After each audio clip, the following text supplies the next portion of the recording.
சரி, இப்போ நாங்கள் இந்த கோதுமை மாவில் தேங்காய் பூ சேர்த்துக்கிடலாம். தேங்காய் பூ கொஞ்சம் கூடுதலாக போட்டால் கூட நல்லா தான் இருக்கும். ஒருக்கா நல்லா கலந்து விடுவோம்.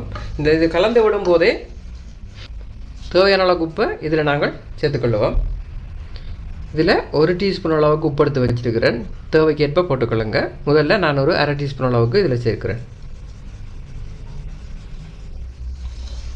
சரி, இதுக்கு நீங்கள் அப்பச்சோடாவோ அல்லது போனால் பேக்கிங் பவுடரோ எது கூட நீங்கள் சேர்த்துக்கொள்ள முடியும். ஆனால் தேங்காய் போடுறதால நாங்கள் இதுக்கு சேர்க்க மாட்டோம்.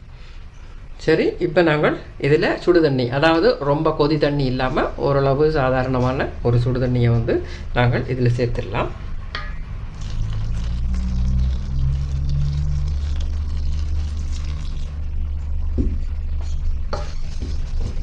தண்ணி கொஞ்சம் கொஞ்சமாக தேவைக்கேற்ப நாங்கள் சேர்த்துக்கொள்வது நல்லது.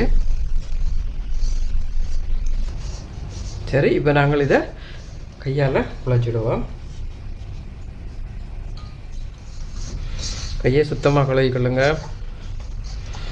சுத்தம் தான் முக்கியம்.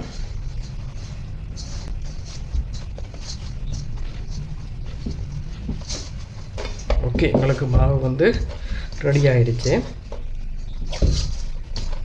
இப்போ நாங்கள் இந்த மாவுக்கு கொஞ்சமாக எண்ணெய் பூசி விடுவோம். இது காயாமல் இருக்கட்டும். சரி, கொஞ்சமாக இந்த டிஸ்க்குலையும் கொஞ்சம் விட்டுட்டு மாவுக்கு மேலேயும் கொஞ்சமாக விட்டுக்கிடலாம்.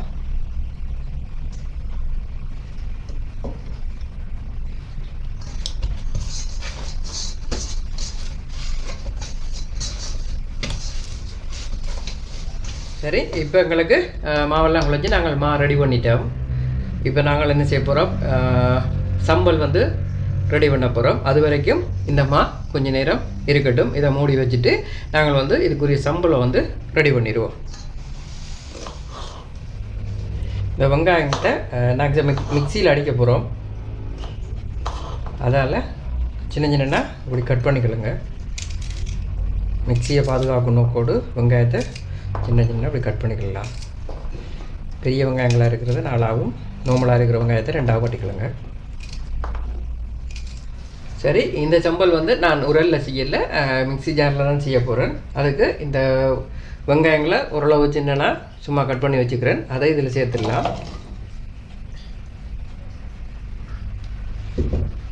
இப்போ தக்காளி பழம் அதையும் இதில் சேர்த்துடலாம்.